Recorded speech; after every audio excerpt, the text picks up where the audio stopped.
Welcome back to Jedi Enclave. I am Daniel. I'm Chris. And we are the hosts of the Jedi Enclave Presents the Now This is Podcasting Podcast, which is a weekly little project where we like to talk about Star Wars and other things relating to nerddom and fandom and things that we like. Rings of Power. Rings of Power is which on I the remembered list to today. watch this time. Good, because if you hadn't remembered, we'd be going like an entire hour. We would have had to watch all of Lego Star Wars Rebuild the Galaxy, which we just did. Yes. Plus, that was a full hour of Rings of Power this week, I think. You messaged me at like 2 this afternoon saying, oh, by the way, the Lego Star Wars is out. We need to watch that. I totally forgot, which means that our Buzz recap today is going to get booted to next week just because we just don't have time for it today. We're talking about those two things. Those are the things I'm excited to talk about. Mm-hmm. The thing I'm not looking forward to today is there's a little bit of Star Wars YouTuber drama that we're going to weigh in on because... See, I thought you were talking about the other Star Wars news. Yeah, we're going to talk about that here in a minute. But before we get going, if you could follow us on Facebook Live, YouTube, Twitch, Discord... all of those things, it would certainly make me happy, and it would make Jesus happy. Yeah, probably. It would definitely. If you believe in Jesus, that could be a thing that he would probably want you to do, because it's in the Bible. Yeah, definitely. It says in like fucking Peter, "Thou shalt follow those Jedi Enclave nerds in a basement." Yeah. Wow, Jesus throwing fucking shade at us. Fuck you, Jesus. Oh, God, all the Christians just unfollowed us. Okay. If they can't take a joke, they wouldn't still be here. Yeah, it's true. Oh, man. So, I don't know, bittersweet news this week. I say bittersweet. So, James Earl Jones died at the age of 93 at his home in Pawling, New York. I say bittersweet because this is the kind of thing that he's such, of course we know from Star Wars, he's just such a huge fucking fixture in Star Wars, but he also was just one of the most iconic vocal performances and actors. I'm Star Wars, specifically about Star Wars, yes, like absolutely most iconic vocal performances of all time. Yes, I think. Yeah, and all the runners up are also characters he voiced, like Mufasa and fucking Lion King. Yep. In addition to that, a prolific stage actor and just actor all over the fucking place in popular media. He was in a bunch of PBS stuff. He was on Sesame Street a couple times. Yes, an EGOT winner, which is to say an Emmy, Grammy, Oscar, and Tony winner. Which is very rare. Doesn't happen all the time. In fact, he got his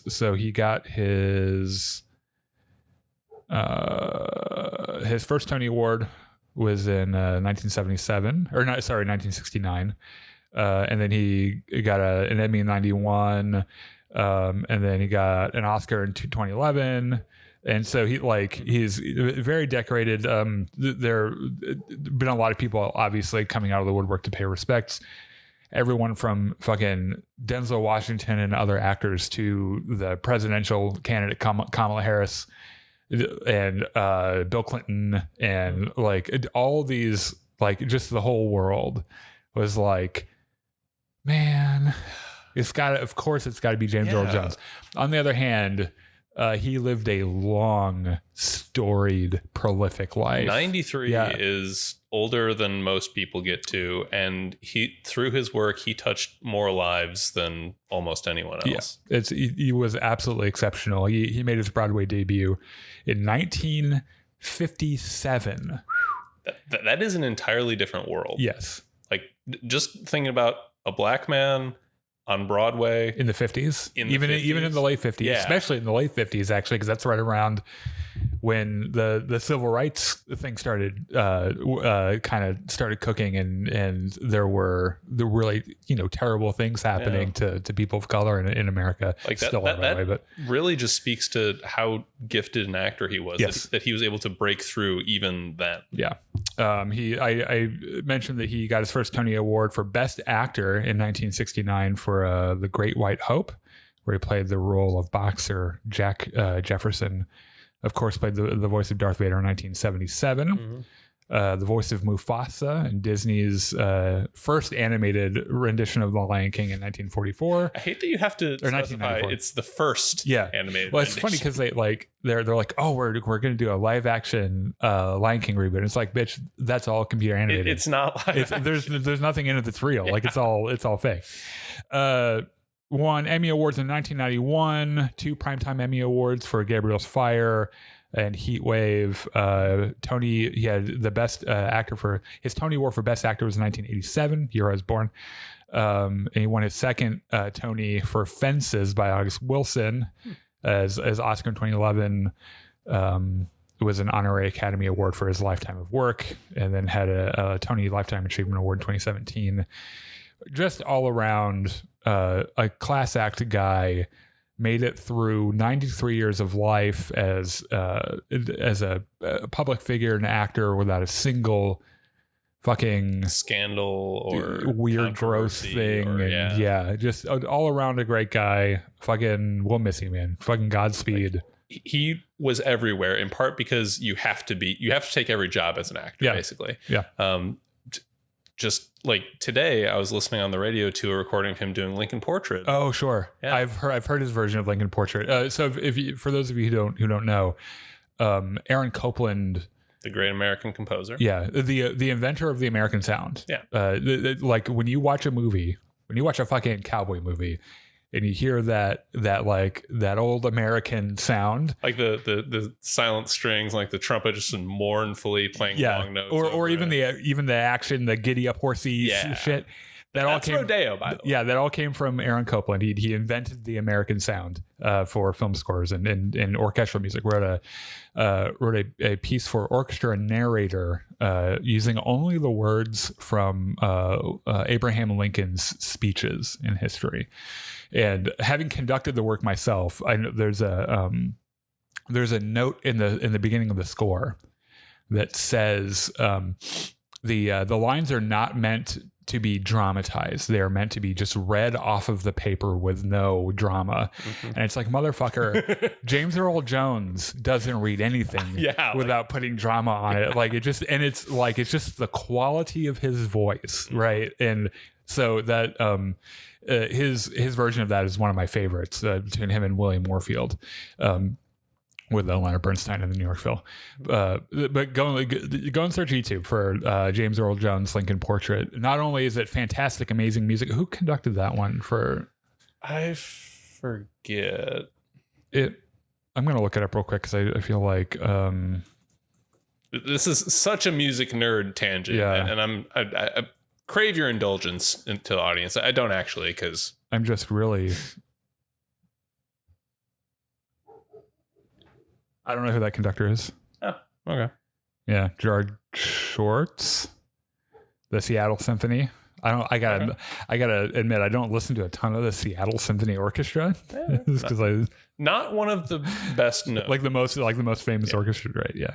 So, like I said, Godspeed, sir. We the world did not deserve you, and it also makes me think, like I look back at, I'm like 1957, Jesus Christ, and I realize that John Williams has been writing film scores since 1951. Yeah, and he's about as old, and somehow still alive and writing music and conducting concerts. Remember when the rumor was that he was going to retire after Star Wars 9? Yeah, and he's still doing. Well, I think he said he was going to retire, and it was like, I thought I wouldn't. And then also Mark Hamill and Harrison Ford are still around and also are not young men. No. So it's that era, those actors are gonna watch a lot of our heroes go. Yeah. So this brings up an interesting thing though. Okay. Because you might remember that in Obi-Wan Kenobi, James Earl Jones signed over the rights of his archival voice work to Lucasfilm. So just to preface this, the last time he voiced Darth Vader, like him, the flesh and blood, was Rogue One. Yeah. And he sounded about 86 or however old he was. He sounded 40 years older. Yeah, your voice changes quite a bit when you get that age. I mean, And like, it's not his fault. It's just biology. Yeah. And so, he signed over the rights to his like, voice work archive and everything, which is, I'm sure he got paid immensely for it. I mean, that would have been hundreds of millions of dollars, I bet. For a voice that good, it would have been worth it. And that famous, and they used AI in conjunction with that archive to kind of recreate his voice for Obi-Wan Kenobi. So when you hear Vader's voice, the James Earl Jones part, both when he's suited up as Vader, but also in that scene where they kind of blend James Earl Jones's voice with Hayden Christensen and everything, that's AI work with, drawing off of an archive of James Earl Jones's voice work. And this also connects to another thing we're talking about today, because it feels kind of icky. It does. And I try not to get sentimental about people dying, because I believe that when you're dead, it's done. Like there is no afterlife. I mean, you've got one life. That's it. And in fact, actually, this is totally random, but I'm having a surgical procedure on Monday, and the surgeon was like, I think actually I can probably do it without putting you under. Like, do you want me to do that? And I was like, yes. And I was really excited to say yes. And he's like, that's not what people usually say. And I told him, I was like, I'm an atheist, and I've been like under the knife before. I've had surgery before, like when I had my appendectomy, and that black eternal void of nothing when you're knocked out, that's what death is like. And I would prefer not to experience that. Okay. Which is to experience nothing. Just the idea of it, though, just it really is like, oh God. So what was I going to say? So let me try to get us back on track. Oh yeah. Okay. So not sentimental. Also in Rogue One. Right. Hold on. So not sentimental about death. Like the idea of was it their wish to do this, or was it their wish to do that? And it's like, motherfucker, they're dead. Like, it's like, does their family care? And do they express before they die that they didn't care? And if they didn't care, then who the fuck cares? But also there's another side of it where it's just like they've got their dead body with marionette strings, and they're like, exactly. And this is, I don't know, it just feels kind of weird. So you might remember also in Rogue One, Disney resurrected AI simulacrums of Peter Cushing. Which by the way, when I saw that movie, I was like, holy shit, it looks so good. Looking back at it looks rough. Because I don't know why they did so many close-ups. So I don't know. They were so proud because and they should have been at the time. Yes, it was is insane. So far in advance of anything anyone else had done. It was like right before they started doing the deepfake things that just sold shit like that way more, and then it ruined Peter Cushing in that movie. Carrie Fisher as well. Right. Well, that one wasn't as good. Well, yeah. That one was kind of woo. Anyway. She really liked it, though. She saw it before she died and thought it was amazing. Good for her. Yeah. So Peter Cushing, being remade into that AI thing, his family is now suing for... what was it? Is it his family, or isn't his? I thought it was his like friend who owns this company. Let me look at my notes real quick. Because I'm pretty sure that. Why does this keep scrolling to? Okay, listen, Tim Apple, if you're watching this, because I know that you watch Jedi Enclave Presents Now, this podcast every week. There's no reason why the Google Docs app on my fucking iPad should be this bad. I don't know. If just buy Google if you have to and fix this. It's absolutely insane. So this was Kevin Francis, a longtime collaborator and owner of some company. I don't know. Tyburn Film Productions filed a lawsuit against Disney and the producers of Rogue One, claiming unjust enrichment because apparently... because Peter Cushing died in 1994, which was well before anybody thought that this sort of technology would be possible. Right. So that was like space age. Right. So Peter Cushing could not possibly have legally signed over image rights because he wouldn't have even thought this was possible. Yes. However, when they were doing the special edition run of Star Wars, when they remastered Star Wars, they the Lucasfilm like acquired the rights to his likeness so that they could work on the special edition or whatever. They didn't recreate him or anything. It's just because they couldn't pay him. Sure. Right. And the estate said, yeah, and they cut him a woefully small check for it. And so I don't know who I'm like with on this, because on one hand, it's like Peter Cushing's rando friend who's like, oh, actually I had veto powers over Peter Cushing's face. That's a little weird. Yeah. And it's like, are you doing this because you really cared about Peter Cushing, or is it like you thought you could get money? This is a good payday, right? Yeah. But also Disney is like pulling the same, like, oh, so you got a Disney Plus subscription, which means you can't sue us because your wife died. Yeah, and it's like, it kind of feels like that's what they're like. Well, remember back in the 90s when we did this and you paid this, we paid you $7,000 or whatever for his face. Like, well, we own literally everything about him now. So the good news is you don't have to pick a side. Yeah. Sometimes you can just say, fuck them both. You both suck. I'm just going to sit here and eat my popcorn and watch them fight. Well, so the way I weigh this is like, okay, which one of them is the multi-billion-dollar corporation that I want to see you crash and burn? Mm-hmm. Disney? Okay, well, I'm not on their side. Okay, yeah, fair. So, Kevin, if you get the money, I hope you get the money. Yeah, it also feels kind of gross for the same reason that the James Earl Jones thing feels gross, just because, like, do we really want a future that's just full of media created entirely by computers? Yeah. Yeah. That's that's kind of where we're headed anyway. And I think so there are so many different views about AI in general. And I've tried to be as educated about it as possible, both listening to people who are involved with kind of shaping the direction of large language models and stuff.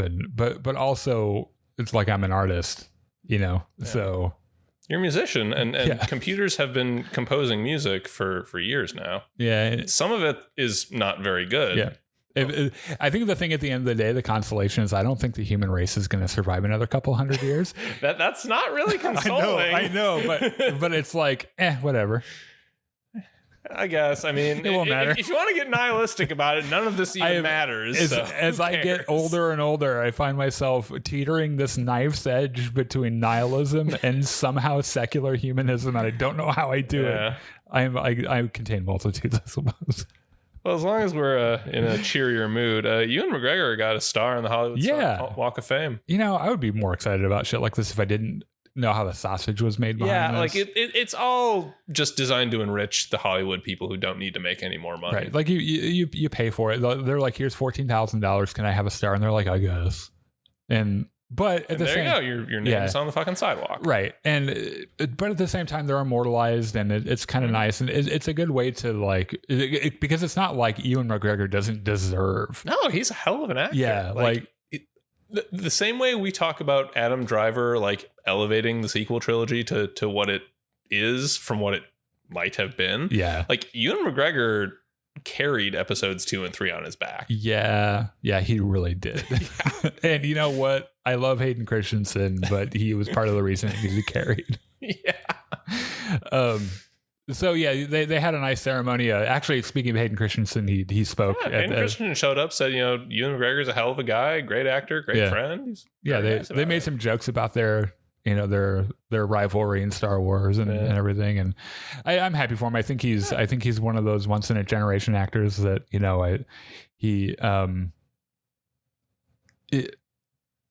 I don't think I've actually seen him in. Well, that's not true. He's been in a couple of flops. He was in that second Harley Quinn movie as Black Mask. Oh, and you know what? I don't think I realized that. That movie wasn't actually that bad either, because what's her name that plays Harley Quinn is Margot Robbie. Yeah, Margot Robbie's amazing, and Ewan McGregor's amazing. But anyway, it's I read this and I was like, you know what, it's nice. Yeah, they had to convince, like they had to pay them to do it, but at the same time, he deserves the recognition. Yeah. So what the fuck ever. Okay. Is that all the news? Yeah, we got to talk about something kind of that I don't want to talk about.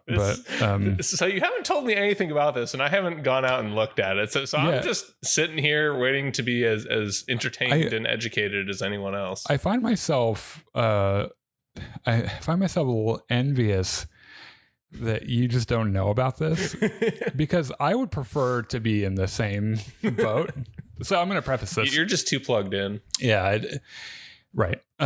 So I'm gonna preface this that the discourse that's going to come from this topic, specifically this video with the tens of people that'll watch it, is useless. There are certain corners of the internet that only communicate through just disgusting vitriol. It's the only language they know. Yeah. And so when you say something that goes against their confirmation bias, their immediate reaction is to go to the comments and say the most disgusting thing they can. Fuck you, you're a pedophile. Yeah. And that's almost certainly what will happen here. In fact, posting about this twice this week, there were 3 instances of specifically you don't agree with me, therefore you are a pedophile kind of a thing, which is one of those every conservative accusation is a confession kind of thing in my mind.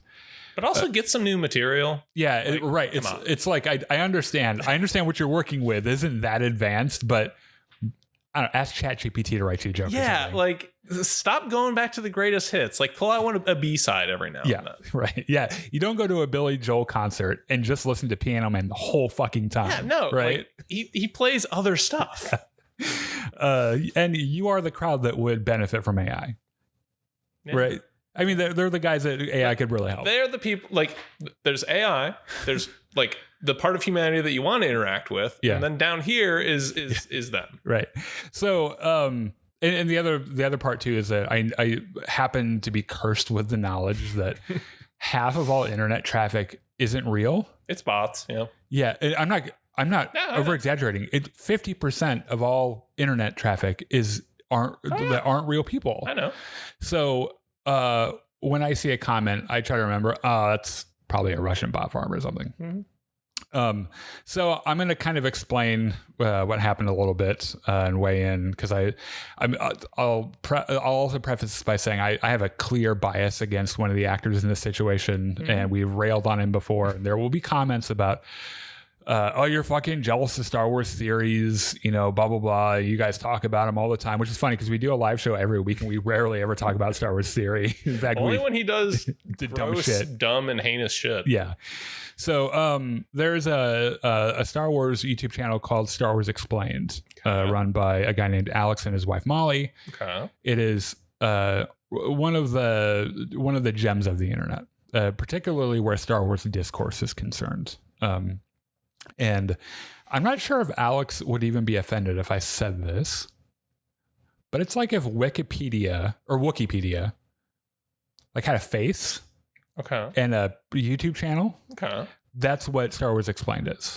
In fact, I think I remember him saying that he created the channel as a way to help study for a Star Wars trivia night at a bar, and that's what his thing is, right?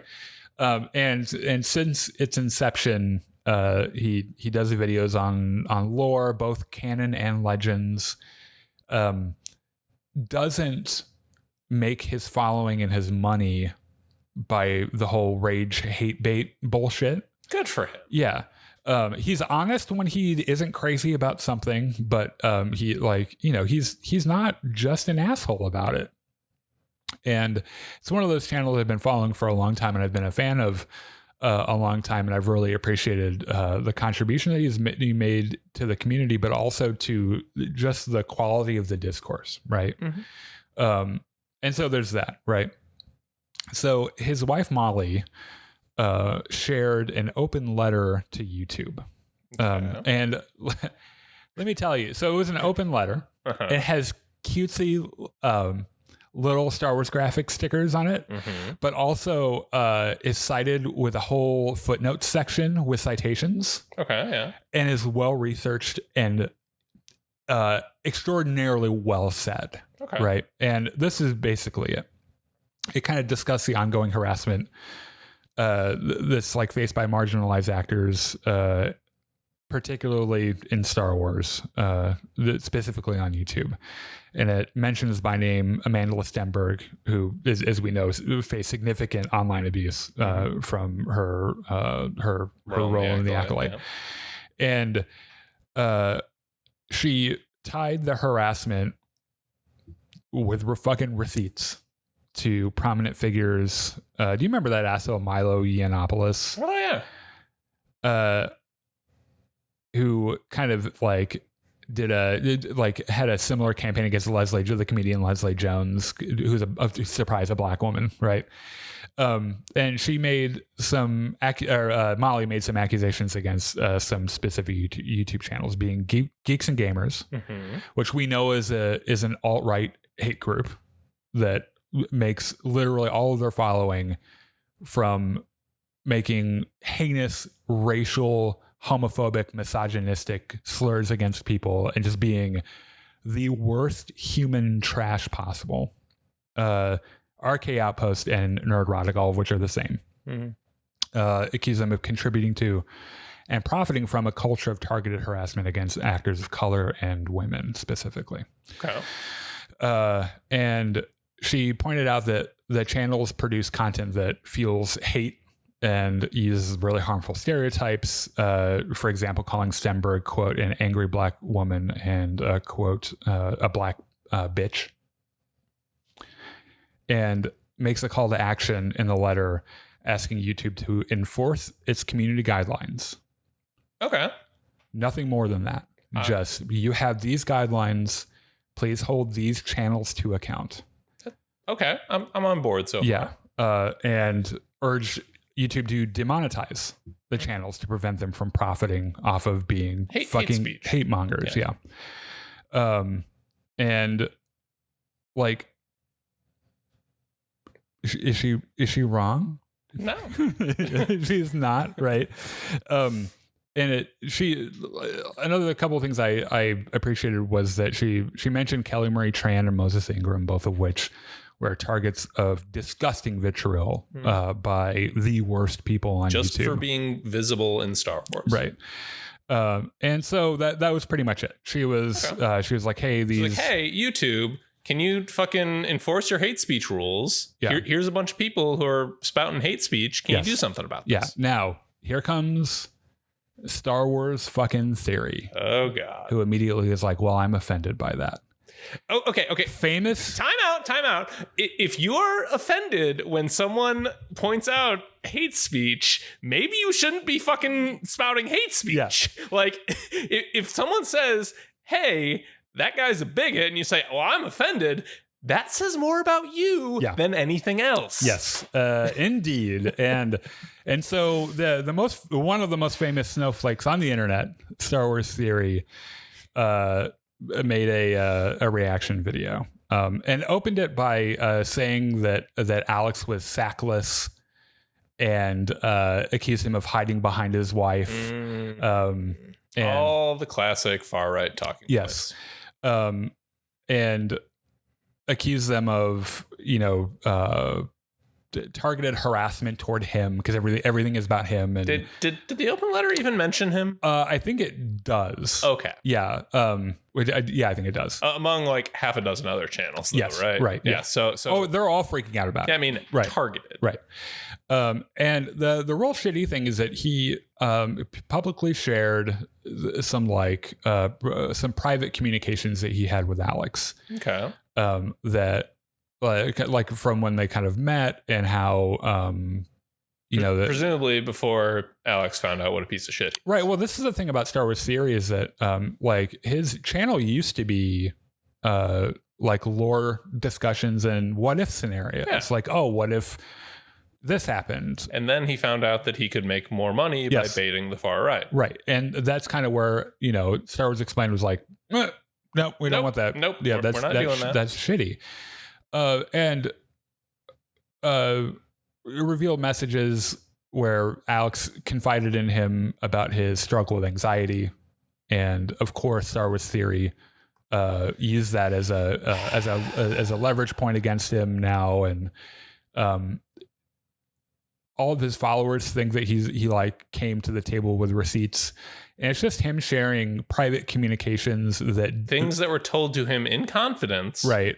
That don't prove what they think it proves, and Star Wars Theory just being a douche. The same Star Wars Theory who just recently, by the way, defended the use of a slur toward ableist people, and as we'll discuss here in a minute, isn't really out of place from how he usually is.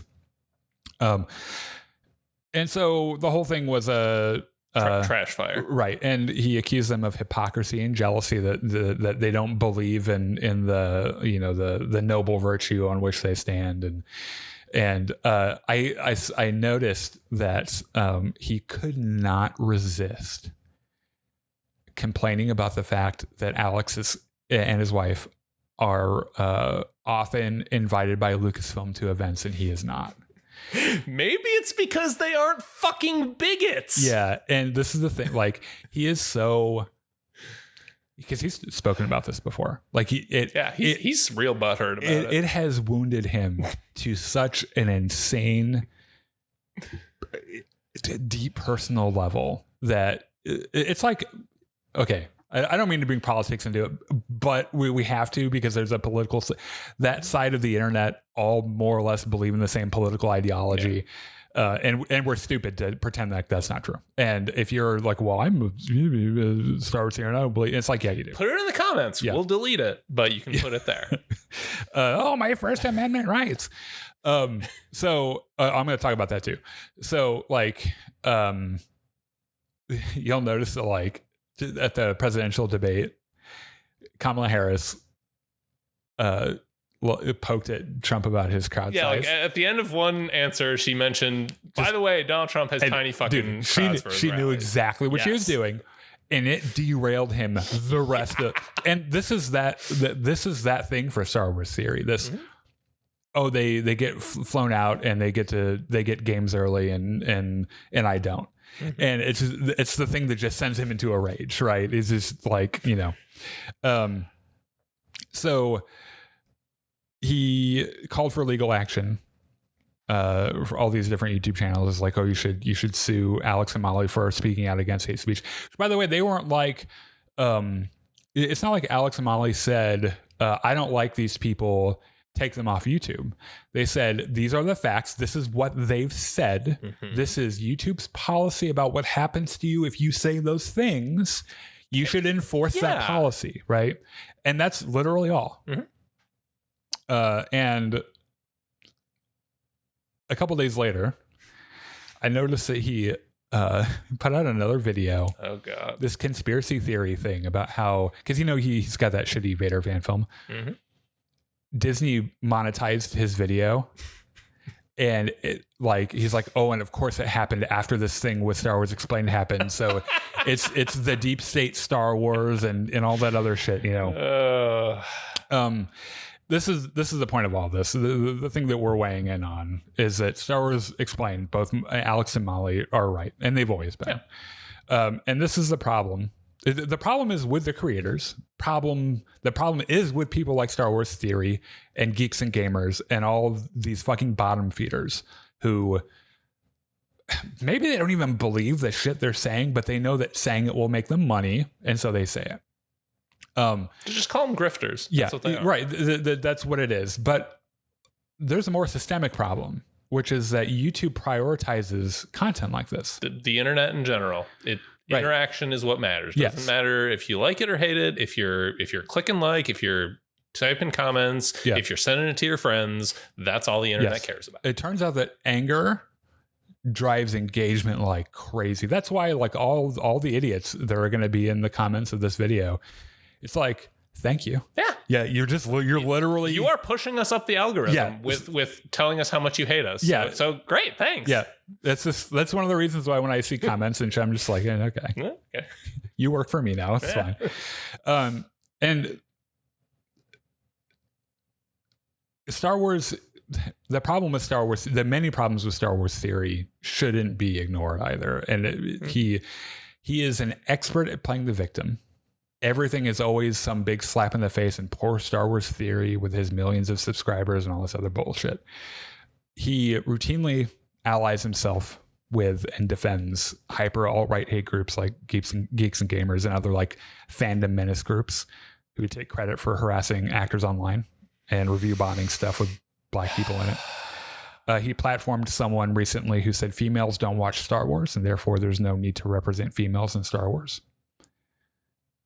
That's a thing that happened. And of course, his first line is the most predictable. Oh, you took that out of context. And it's like, no, motherfucker, I read the transcript. I didn't. That's exactly what the conversation was about. He invented and continues to lie about a make-believe war at Lucasfilm between Kathleen Kennedy and Dave Filoni, because nothing threatens Star Wars theory more than Kathleen Kennedy. Except maybe Brie Larson. Yeah, well, that's a Mike Zero thing. Oh, okay. I'm not sure if he's in, because I don't follow him and I don't watch his videos. How can you possibly avoid the 17 he puts out every day? Mike Zero, you mean? Yeah. Well, also Star Wars theory. Like when this whole thing happened, someone who watched the video just sent me a transcript of it because I will not support his bullshit. So I can't remember if Star Wars theory is on the Brie Larson like thing, but Kathleen Kennedy terrifies him to such a crazy extent that she lives rent free in his head. It's just insane the obsession he has with Kathleen Kennedy.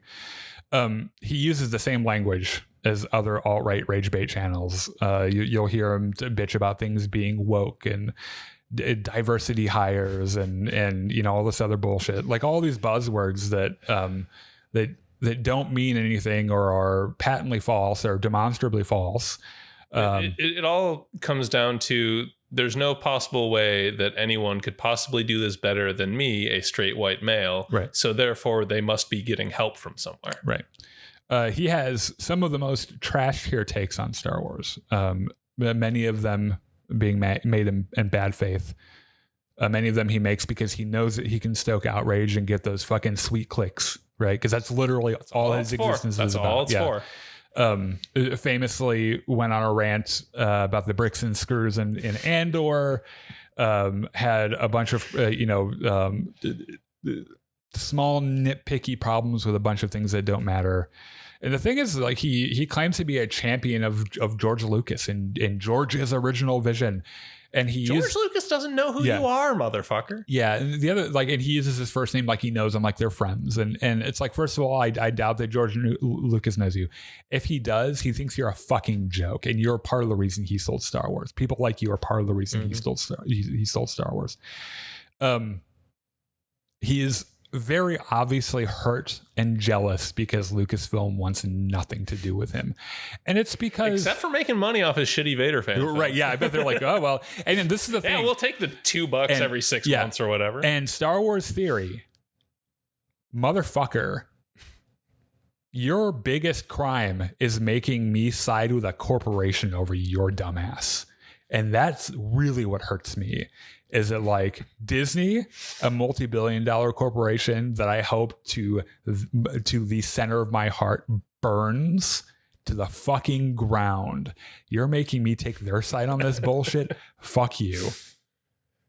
He famously a couple months ago claimed he was done with Star Wars. Do you remember this? I think. Yeah, think you mentioned he put out a video. He was done with Star Wars. Okay, we knew that. I'm guessing that lasted all about 6 hours until the next video came out, like the next day. We knew this wasn't true because he needs that sweet hate money, and I imagine his livelihood depends on it. I mentioned he defended the use of ableist slurs, and he also celebrated the coordinated hate attack against Wikipedia and its volunteers when Acolyte was happening, was gleefully delighting in those volunteers getting death and rape threats. And he thought that was really neat. And just a class act all around. Yeah. And his defenders love to do this. This thing that like particularly people on the alt-right do where they're like, well, what exactly did he like? When did he exactly say that? Right. And it's like, well, first of all, that doesn't matter. Yeah. Well, it does matter whether or not he said it. Yeah. Right. But it's this thing that the alt-right likes to do where they're like, oh, Yeah, you can. You need to prove that. Like, when exactly? What exact moment? Please, like all like they set up a goalpost that they plan to move anyway, but they're derailing you from the actual thing that matters with all this bullshit detail. And knowing also that people like Star Wars Theory are experts at using dog whistles and coded language to say the thing to say without saying the thing that they meant, right? And they know this, and they know that sometimes it's hard to articulate the connection because they've gotten very good at hiding their racism behind the mirage of discourse, of responsible discourse, and none of it is, right? But we've been exposed to it for so long, particularly since 2016, that I think people know it when they hear it now. So it goes all over the spectrum, from literally platforming someone who literally said that females shouldn't be represented because girls didn't watch Star Wars, to saying things like diversity hire when what you mean is that's a black person, or saying, oh, that's woke when what you mean is they're gay and fucking disgusting, because that's what you mean. But you know you can't say that outright. So you find a coded way to say it. It's not to pull politics into this even more, but it's the Southern strategy. It's how Ronald Reagan won the election in 1980. Like, there's a quote, like if you go to Wikipedia, look up Southern strategy, there's a quote from Republican strategist Lee Atwater saying, first you say the N-word, then you can't say the N-word anymore. So you like couch it in so much bullshit. Yeah. Put a suit and tie on it. Yeah. The people that you're talking to know what you're saying, but the rest of the people who might hear it just hear an argument. They don't know what it is until they're inside, and then they know what it is. Yeah. It's one of the reasons why the KKK wears suits now. And it's why the Proud Boys, like they the ones that aren't in prison after January 6th. They knew they had to package themselves as responsible, knowledgeable players in the conversation. And they knew that they need to package what they're saying differently.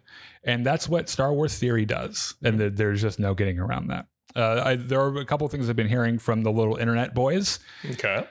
First of which is like the First Amendment. They're trying to take his away. Doesn't apply. Yeah. The First Amendment specifically says the government cannot abridge your freedom of speech. Yeah. It does not say that a private entity is required to transmit or platform or host your hate speech. Yeah.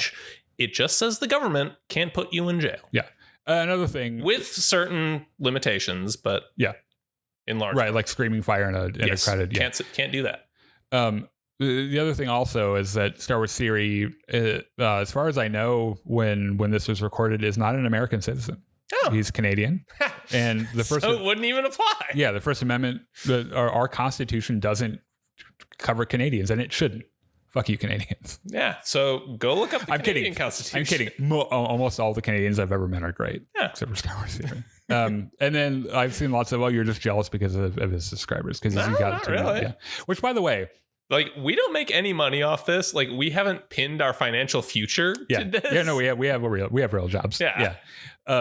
So first of all, Connor at the Star Wars Hub, my friend Connor at the Star Wars Hub, was talking to me a little bit about some facts that he just kind of like put together, and then his brain made a connection, which is that Star Wars Theory at some point was talking about the ad money that he's put into his operation, and like getting ads for his channel, and the fact that he makes his living with his father selling real estate, and Connor was trying to figure out, like, why is it there's Star Wars Theory with like this massive, unbelievable number of subscribers, and then like even the next popular YouTuber, Star Wars YouTuber, whoever it is, who is popular, not coming close to that subscriber count. And it's like, so obviously I can't prove that he's buying subscriber bots. Yeah. Or just buying, like, just paying for the ads from the money his dad gives him. Yeah. Well, allegedly. I'm not saying. Allegedly. I don't know. Yeah. I can't prove it. No, we don't have that kind of evidence. Right. And I'll also respond to that by saying that I'd much rather have 10 subscribers that are good people than a million who are just human trash. And I sleep fine. And possibly Russian bots. Yeah. Oh yeah. There's a whole thing there too. So anyway, that's our thing on the Star Wars theory thing.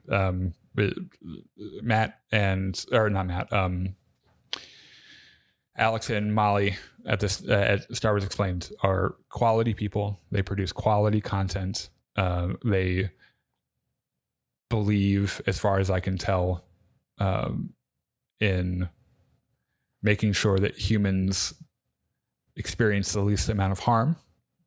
And you start that by giving them all the same rights and the same privileges as everyone else, regardless of their race or their sexual orientation. And if that makes me some kind of woke snowflake, then I would much rather be that than whatever the fuck you are. So, all right, let's talk about some other stuff. Okay. Let's talk about stuff we like. Let's talk about Star Wars. Rebuild the Galaxy. Yeah, so I forgot this is the thing that came out. We're not going to get super into. Okay, yeah. So can I start? Sure. This is the purest expression of George Lucas's vision for Star Wars. It's goofy shit. It is entertainment for children. Yeah, like there's a whole bunch of jokes and puns and visual gags that like would fly over the head of a 9-year-old, but like for adults who know Star Wars, that they would get that, and like we were laughing a whole bunch. Yeah, there were a bunch of jokes in it where it was like, and there's some There's some low-hanging fruit too for Star Wars jokes, and you know what? I still fucking laughed because I really wish there was a detail they spoiled in the trailer that I really wish they wouldn't have, which is the whole Darth Jar Jar thing, because that would have been fucking incredible to discover just watching. Yeah, I really wish that I had gotten to just like stumble across that, because that was one of the highlights. We got to the part where it was happening, and John like 15 seconds before it happened, John was like, "Oh, here comes Darth Jar Jar." Yeah, right. And we're like, "Nah, there's no way." Oh, like it's Darth Jar Jar. Yeah, you have to make sure you're aware of the audience this is for, which is not us. This is for children. Yeah. Like literal children. Yeah. And they threw some jokes in there for the parents, or whatever. Not that I have kids, but I'm just a lonely Star Wars fan. But you have 2 dogs. It's like having toddlers. It really is. So like that being said, for what it is, I had a fun time with it. Yeah, it was fun. Yeah, I didn't find myself looking at my phone too much while I was watching it. I was interested enough. The story is very basic. Yes. There's a MacGuffin. And there's a hero's journey. He refuses the call, and then it comes to him, and he has to fix everything. Yeah. So we're gonna spoil it. So if for some reason you are very concerned about having the story spoiled for you, first of all, it's not that complex and it's not that kind of story, but we're about to spoil it, or at least as much as I can remember. Yeah, we're not gonna spend a bunch. We're gonna gloss over a lot of this. So couple brothers. Yep. On a planet called Vanessa. Sig and Dev. Yeah. Sig, voiced by the kid from Stranger Things, the one with the curly hair. Okay. Now famous actor. Yeah. So Sig is the brother who just wants to stay on planet Vanessa and be a nerf herder for all of eternity. And Dev is the one who's cool and a go-getter, wants to be adventurous. So they stumble on a Jedi temple, and they're like, "Hey, this is really fucking weird. Why is there that glowing brick? Because it's Lego. Everything is made of bricks, right? Yeah." And like Sig can use the Force, and Dev can't. Dev's like, "Hey, why don't you pull that brick out? And it's valuable. I can use that to buy tickets to get off this planet." Because he wants to leave and take his girlfriend with him. Sig's like, "Fucking fine. I'll pull the brick out of the wall. Oh god, the temple's collapsing. What has happened?" And the entire galaxy, the entire fabric of space and time has come unraveled and rebuilt itself. Yep. Into another Star Wars world where the up is down, cats and dogs, and fucking Ewok bounty hunters, and clone troopers are Admiral Akbar now. Yeah, all of them. Yeah. The same Admiral Akbar. Yes. I like to let, so you know that they sat down in the writers' room and they're like, okay, what's some crazy Star Wars shit we can make happen? So Darth Jar Jar is probably like the first thing that came up. Oh sure, yeah, you're right. Because this is like half Star Wars What If, half just crazy. What if it's all just insane, right? And I liked it. Fucking clone Akbars. Yeah. So the Empire all have clone troopers, and they're all they're all Admiral Akbar. And the Empire's winning. The rebellion isn't doing so well. They rule like that. I think the Empire like rules the galaxy now, and they're like they fly X fighters. Yeah, right, which are like it's like the pod of a TIE fighter with the X wings. Yeah, and like the rebellion, when they show up, they have TIE wings, which is the wings of a TIE fighter in the body of an X. Right. Yeah. There's Jedi Bob, who is the guardian of the temple. He's supposed to not have the brick pulled out, and he's he had one job. Yeah. Luke's Tatooine isn't a sand planet. It's a fucking beach resort now. Yeah, and on this planet Tatooine, there's a famed pod racer called Luke Skywalker who fucking cheats with the Force. Yeah, he's kind of a piece of shit, and he has a mullet. Yeah, right. Yeah, which of course open shirt. He's living in Space Daytona Beach, even more so than the one we saw in Andor. Right. Yeah, I was half expecting him to like be holding a beer or something. Yeah. I thought it was funny. He's got like the necklace that's like the Japor snippet that Anakin carved for Padme. Yeah. What else? There's fucking Greedo and Han Solo are in it, but their roles are reversed. So like, so Greedo is the pilot who the daring smuggler, right? And Han Solo is wearing Greedo's clothes and is his co-pilot. Right. Yeah, and he made a joke about how Greedo shot first. Yep. It like shot his shot first. And it's like all the kids are probably laughing because like, oh, who shot first? And all the adults are like, ugh, I don't want to imagine that ever again. They run into the Jedi, who are led by Lightside Palpatine and Lightside Vader and Jabba the Hutt the Jedi. Jabba the Jedi. IG-88 the Jedi, I think, is in there. I think so. Cad Bane the Jedi. Darth Tyrannus the Jedi. Jaina from Dooku, from episode 9, the Jedi. Jaina, the you mean Jana, played by Naomi Aki. Yeah, sure. Yeah. And they don't want to do anything. They're like, look, well, we had our chance, we kind of fucked up, we're just gonna stay in our fucking sandcrawler walker. Right. The Sith, there are several Sith. It isn't just Darth. So Dev, who in the first reality was his Sig's brother, is the Sith who's running the galaxy, and he has a whole bunch of apprentices like Kit Fisto and Rey and Rose Tico, and Darth Jar Jar. There's a fucking Jawa in there, a Jawa Sith. Yep. I felt like there was like one more. What's his name? The little blue guy. Wasn't there? Nub. Yeah. From the Young Jedi animated series. Oh, great. Yeah. Who's this little cute, adorable Care Bear. Yeah. So after a whole bunch of shenanigans, Dev finally captures Sig and the Cornerstone, and he sets it up in his ship, and hey, we can remake fucking Planet Vanessa into the way you remember it. And Sig's like, well, I don't know about this. And like all of his Sith apprentices turn on Dev, and they're real jealous. Yeah. So it ends up with like them Sig realizing, hey, I can't make the galaxy the way it used to be. I just have to live with it how it is. And Dev says, you know what? I'm just gonna go over here because like turns out I've been alone my whole life, and that kind of sucks. And now I kind of have a brother that I don't remember. Yeah. But I like, he's cool. Yeah, I mean, he half kicked my ass, and half I'm like, maybe I don't want to kill him, so I'm just gonna fuck off. And they rescue Yoda, who's in prison. Yep. Yoda and Lightside Grievous and Mace Windu. Yeah, he's there. The party's just started. Yeah. Instead of this party's over. After there's a big space battle, which is kind of fun, and there's some lightsaber fights. And the Dark Falcon. Oh yeah, there's Dark Side Falcon. The Death Star. Yeah, it turns. Darth Maul is a good guy in this one. He's just Maul. Yeah, Maul, like Paul with an M. Who wears Lando's clothes. Yeah, and is gay. I think so. I mean, that was the vibe I got. He was pretty gay coded, and I'm saying that as a gay man. He seemed pretty gay. Voiced by Sam Witwer, by the way. A bunch of good voice acting. Like Mark Hamill reprises Luke. There's a cyborg bounty hunter C-3PO voiced by Anthony Daniels, and Rose Tico voiced or not Rosico. Kelly Marie Tran? Kelly Marie Tran did the voice for Rosico. Good for her. Ahmed Best was Darth Jar Jar.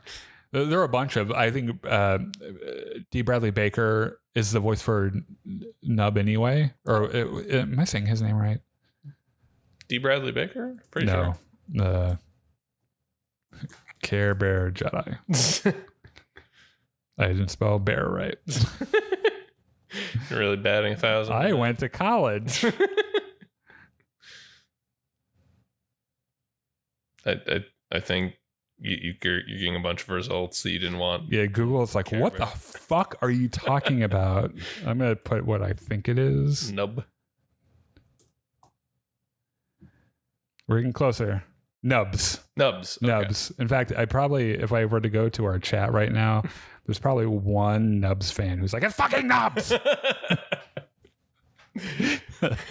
Where was I? Gay Darth Maul. Yes. Are we at the point where we can talk about the very last? Oh yeah. So it's shot and feels like a post-credit scene. Yeah. But so Darth Ray and Darth Rose come into this room and say, hey, we need you to fucking go capture that Sig guy. And we hear a voice that's very familiar. It says, this is the way. Yeah. And like, okay, what do we call you? They call me the Landalorian. Takes us. And also voiced by him. Oh, yeah.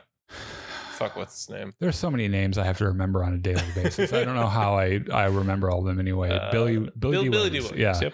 And little baby Yoda is there too. They sequel baited the fuck out of it. I assume they're going to do another one. Unless a bunch of whiny little boys bitch about it on, Not actual little boys, because like... Oh no, actual little boys probably love this shit. Yeah, actual 9-year-old boys probably love this. Yeah. The intellectual 9-year-olds who are comment on the internet and in comment threads, if they bitch enough about it, they'll probably cancel it. But as we know, Lucasfilm gives in to terrorists, as we've learned. So yeah, for what it was, I thought it was fun. I enjoyed it. We had a good laugh. Real quick, I'm gonna read a couple of these before we move on. Darth Kit Fisto and Rose 2. Yeah, we got there. Give us a fucking minute. We'll get there. Quantum Nuts. This is also from our previous segment. Maybe his next channel will be Conspiracy Theory.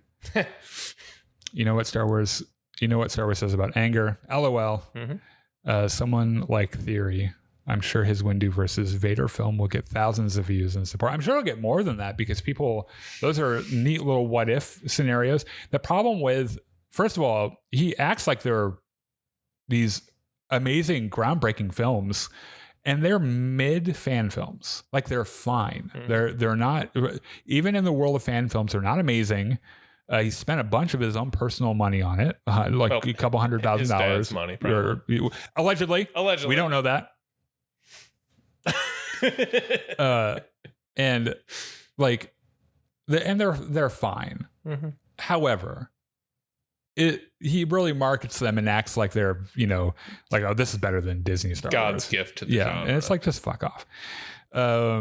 He's just a cheap, low class Tate wannabe, and that is actually a really good point to make because he has in the past defended Andrew Tate and looks to me like one of the universe's biggest fucking Andrew Tate wannabes in the world.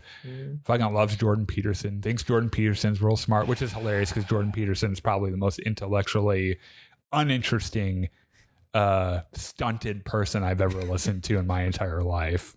Like just below like Ben Shapiro, who he probably also fucking has a boner for. I don't know.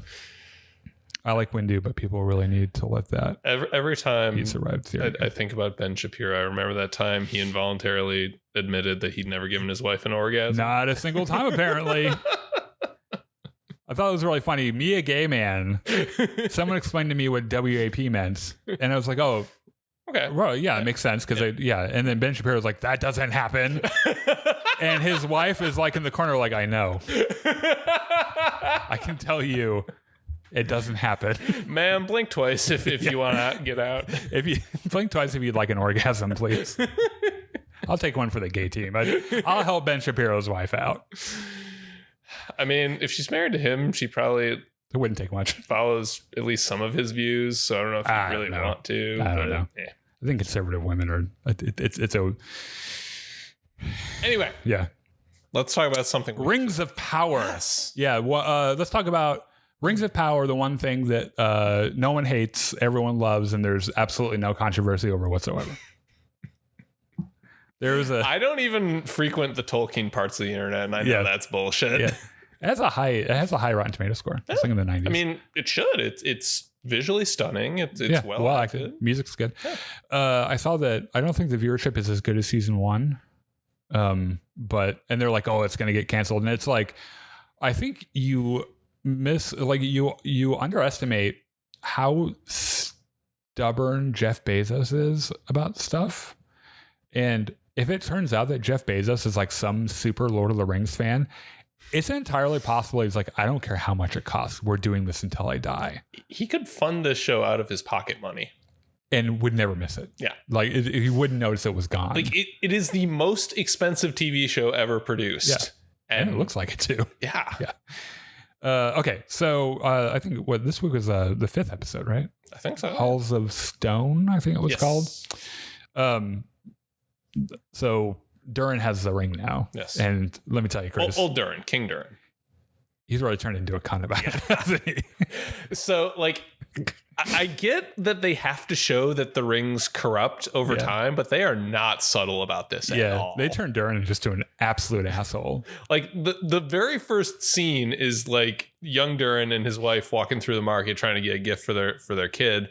And this merchant says, yeah, price is double because the king taxes everything at 50%. I'm like, whoa. Right, geez, inflation, fuck? Right, yeah. He like, no, it's 100%. For every coin spent, another coin goes to the king or whatever. Ring tax. Yeah.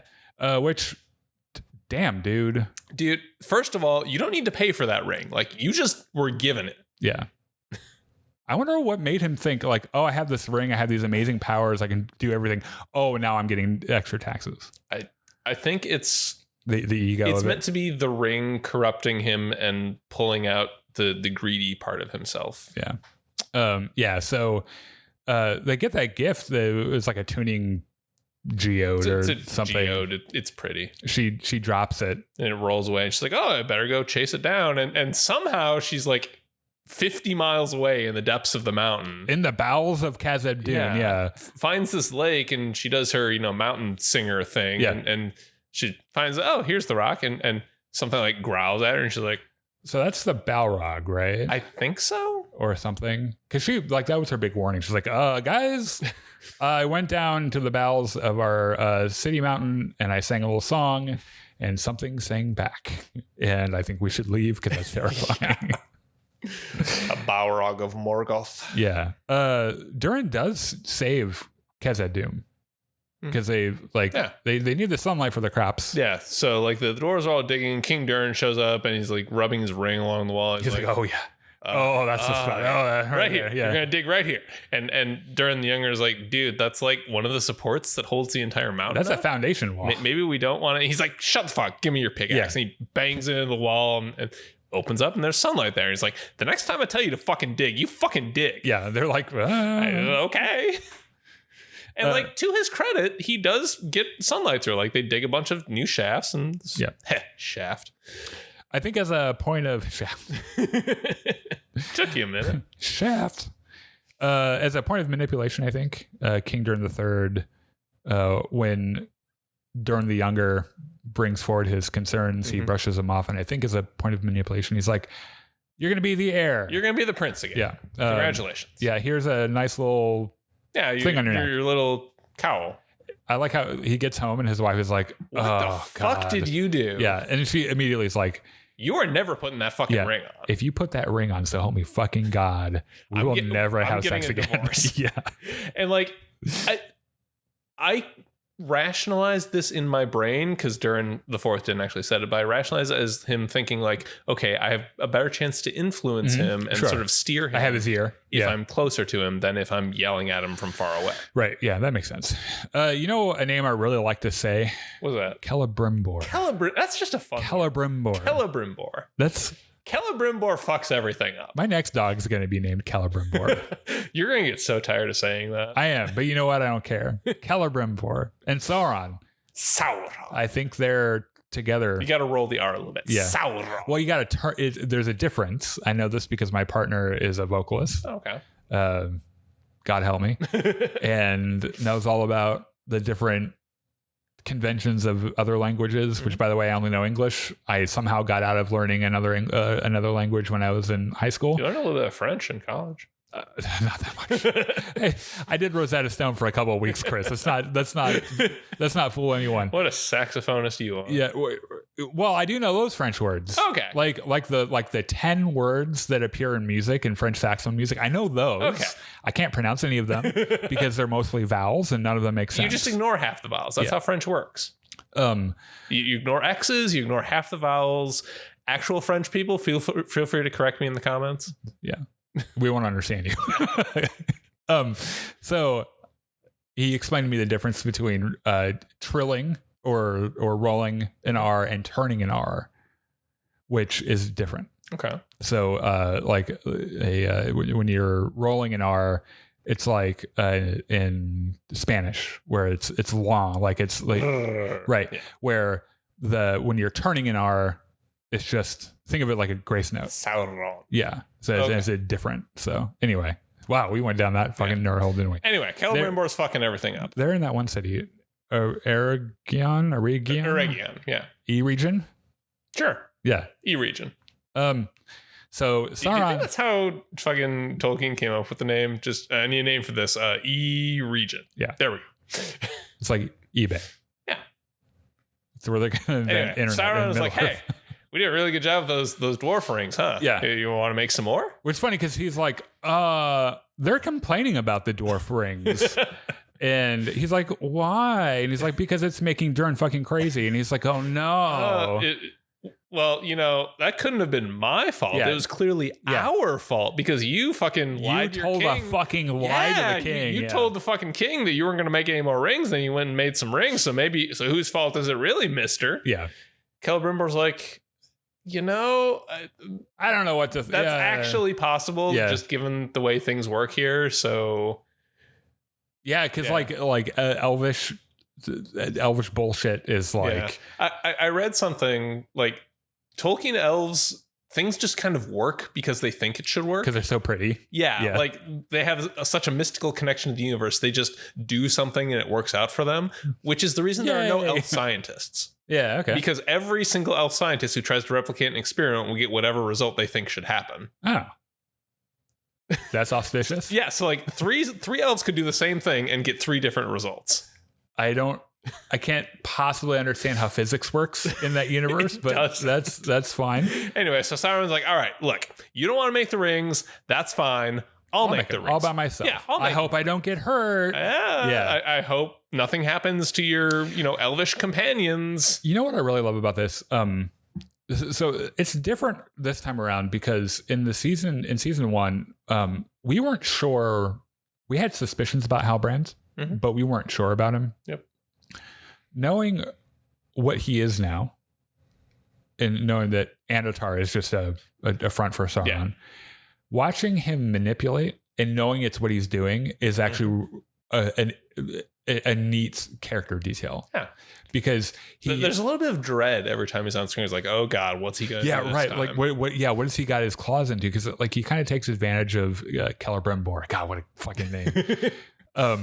Like his guilt about lying to the king. His guilt, his pride. His ego, right. His just absolute sheer ego. Because like he knows he's like the best at what he does. But he plays him like a fucking Rohanian fiddle, right? There's a fun little scene in this where like the stuff is just flying around and like Celebrimbor grabs the air. Invisible lady. Yeah, and pulls a ring off, like a prototype ring off this lady. And she's like, I saw a whole bunch of shadows and fog and shit, and it was all the Lord of the Rings fans were like, oh, I know what you're talking about. And there was like this giant thing with eyes of fire and like spiky crown on his head, and it's really fucked up. And and I think it might still be here. Yeah. And Sauron's like, You want to see my dick? You didn't see that? Yeah, you want to see I will distract you with how pretty my hair is. Yeah. And she's like, oh, your hair's so pretty. And like when everyone leaves, he's like, oh yeah, you look just like Galadriel. Yeah, and gives her a little touch on the shoulder and like brushes her hair, and she's like, I'm experiencing feelings that Ben Shapiro's wife hasn't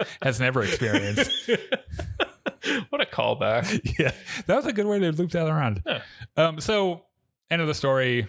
Celebrimbor is like, okay, well, somehow it makes sense that. Well, so another good scene, like they're working on rings, and Sauron's like, yeah, we were trying to do this, and we were using more mithril in the alloy, and Celebrimbor's like, no, you don't do that, and stops himself, and Sauron's like, well, this would go a whole lot faster if you just say whatever you go on. Say. Yeah.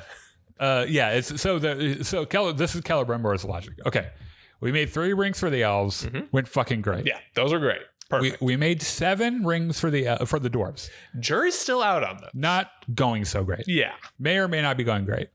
To fix our error with the 7 dwarvish rings, let's make 9 rings. Yes, 9 rings for men, and then everything will be balanced out perfectly. Yeah. And you're like, how? It's logic only in elf. Yeah, elvish logic. Yeah. It's like there will be an odd number of rings, but it will balance out. Yeah. And her / Sauron's like, yeah, that's what I was thinking. Yeah, makes sense to me. Yeah. And so they decide they're going to make the 9 rings for men, doomed to fucking die or whatever. Yep. In Numenor. What's this fucking guy's name? Pharazôn. I think he's our Pharazôn. Because he's right. He did it January 6th. And now but it worked out for him. Yeah, because a bird showed up. Giant fucking eagle showed up. Why the fuck not? He stood in front of him and pulled out his sword, and it was like, Pharazôn! Yeah. He's promoted his son, I guess, Kemen. To asshole in chief. Oh, yeah. Dude this guy takes that job very seriously. So the queen is like, okay, look, Elendil, I need you to fucking be ready to fucking save Numenor because some bad shit's gonna happen. And Elendil's like, I only touched the fucking rock once. I don't know what. I was just riding through the woods. It was great. I don't know what the fuck you're talking Everything about. was fine. Yeah. I think I was on a camping trip. So he leaves and goes down to the city, and all the Sea Guard are turning in their uniforms because they've been kicked out of the army. And he's like, all the people still loyal to the queen are kicked out. He's like, what the fuck is this? And his lieutenant's like, yeah, they're fucking kicking us out because it's a fascist takeover. Yeah. And Elendil's like, it's pretty fucking stupid. But I guess what do you think is going to happen to your fucking navy? Yeah. Like, I mean, I guess orders are orders. So here's my fucking sword. See you later. And Lieutenant's like, oh, Captain, my captain. Yeah. Captain, my captain. They all stood up on their desks and shit. Yeah. And asshole in chief is like, dude, can you guys fucking not? Like, we're the ones in charge here. Fuck this guy. Yeah. There's a little bit of there's that kid. What's his name? Well, Valendil is the kid, right? Valendil's the lieutenant, I think. The kid, the younger one, and then there's who's Isildur's dad? Elendil. There's Elendil. There's a starts with a V. Valendil. Valendil. Yeah. Valendil. Okay. This is some Game of Thrones level bullshit. Yeah. I don't have the capacity to learn 2 different IPs and all these fucking names, especially when all these are in made up languages. Yeah, it's just right. So like there's this thing to Valendil and Elendil's surviving daughter want to do a fucky. Well, they did initially. Yeah. And then Valendil is like, well, you're kind of siding with the fascists. Yeah, so you went MAGA, and I don't like that. I don't really like you anymore. Just like, oh. But the other guy, fucking Kemen, wants to do a fucky, but I don't think she necessarily even close wants that because he's like the Ben Shapiro of this universe. Oh man. So see, later that night, they're down at the fucking temple or whatever, doing the oldest temple in all the land. Remembrance service for the people who died in Middle Earth, and fucking fuckboy comes in and says, "Hey, we're knocking this temple over. It's in the way of the king's new aqueduct, so get the fuck out of here." And the priest is like, "Yeah, I think it's funny. Even in Numenor, they have fucking eminent domain." Yeah. And Elendil's like, dude, can you fucking not? And fuckboy's like sees him, and Valendil's like, no, you fucking don't, and they start fighting. He tries to drown Valendil. Yeah, kind of. Valendil pushes him away, and fuckboy pulls out his sword, and Valendil's like, nope, that's my sword. Now it has him on the ground, about to stab him, and Valendil's like, dude, can we all just calm down a little bit? Like, let's lower the temperature. Yes, let's like I know I was the first one to punch fuckboy. Yeah, and it was good. It was very satisfying. Yeah. I would like to court reporter. It was very good. It was extremely good. I'd been waiting to do that for days. Yeah. However, stabbing him through the throat in cold blood is just a tiny bit too far. Yeah. So like, Valendil, can you just put down the sword? Valendil's like, he takes the high. He decides to take the high road. Yeah. As you wish, Captain. Oh God! You fuckboy just stabbed me in the chest. Yeah, and that makes Elendil kind of upset. And I assume what's her name will be upset about this too. Very possibly. Yeah. So, and that's where that story ends for the episode. Mm-hmm. And then Elrond and Gilgalad. Gilgamesh. Gilgalad. Yeah, kind of sounds like Gilgamesh. Anyway. They're talking about the future and what's going to happen and shit, and they know that there are orcs marching toward Eregion. Yeah, and Elrond's like, we gotta fucking take the army, go to Eregion right the fuck now. Yeah, and Gilgalad's like, nope, can't do it. I thought it was interesting how Gilgalad's obviously being corrupted by the ring as well, but the shit that it's showing him. I don't think that it's that he's corrupted. I think it's that he doesn't quite know how to parse what the ring is telling him. I guess, can elves be corrupted? Probably not. The point of the three rings is that they were made without Sauron's influence. So it's just Celebrimbor? They're actually good. Okay. They're fine. Okay. It's Gilgalad just doesn't know how to use the ring. Okay. Yet. Yeah, because and he even makes a point. He's like, I have a feeling this whole thing is just Sauron being an asshole, like kind of pulling the strings everywhere. It's part that he straight up says, like, Sauron's out there. We do not have the forces to beat Adar and Sauron. Both of them, yeah. Yeah. Which is funny because like the other part of this episode is Adar trying to ally with Galadriel. The orcs are marching through the woods and they stop the cart they're pulling and prop open the door and Galadriel comes out. By the way, she's so fucking extra when she gets, because she's like, I will get out myself, and then she's like, whoosh, whoosh, yeah, and like the orcs are kind of poking her and taunting her, and she's like, can you fucking not? And then Adar shows up. He's like, hey, let's do a talk, and she like grabs him, hair knife, pulls a shank out of her hair. I don't know how she got it there. Is holding up to his throat, and he's like, dude, seriously, like it's the ancient art of the elvish hair knife. Yeah. He's like, it's in the Silmarillion. He's like, no, but seriously, can we talk? Like, I think you and I both want to fuck up Sauron. So let's. And she's like, oh yeah, but you're right. Yeah. Also, what the fuck happened to your face? we may find that out at some point. Yeah, because was he that fucked up when he tried to kill Sauron the first time? I think so. It wasn't the frost blast that did it to him, was it? It might have been. Now that I think about it. Frostbite. I'd have to go back and look at it. Yeah, so I think. So we know that those two talk and they figure out that, hey, Sauron's the bigger enemy. Maybe we should team up here. Which is interesting that we could possibly be going toward a Adar orc army against Sauron. Yeah. Like maybe this side takes control of the orcs. So what I'm theorizing, have not read the books. Haven't read anything. Like, this is just based on what I remember from on this season trailer. Yeah. I think what's going to happen is Adar and Galadriel are going to figure out that, hey, Sauron's in Eregion. Let's use this fucking orc army we got to get in there and kill him. And Sauron's going to be like to Celebrimbor, hey, there's orcs outside. Maybe we should fight them off so they can't get the rings. And Celebrimbor's like, all right, fucking muster up whatever elves we got here. We got to fucking kill the orcs. Yeah, we know that there's a big battle happening. So I'm excited about that. Yeah. Fucking the guy that plays Elrond, I really like his actor. So I'm excited to see him do more shit, because I think he's in one of those battle shots. He's like all decked out in his fucking like battle gear and shit. Despite the fact that he's like a diplomat. Yeah, but He probably has also been trained in the ancient art of elvish. They're elves. They've been alive forever. They've been trained in everything. Yeah, he went through a combat phase that was like 500 years or whatever. Mm-hmm. So yeah, next one is next Thursday? I think so. Yeah. It'll be fun. Yeah. So tomorrow at 7, we're doing a Dungeons and Dragons, our weekly.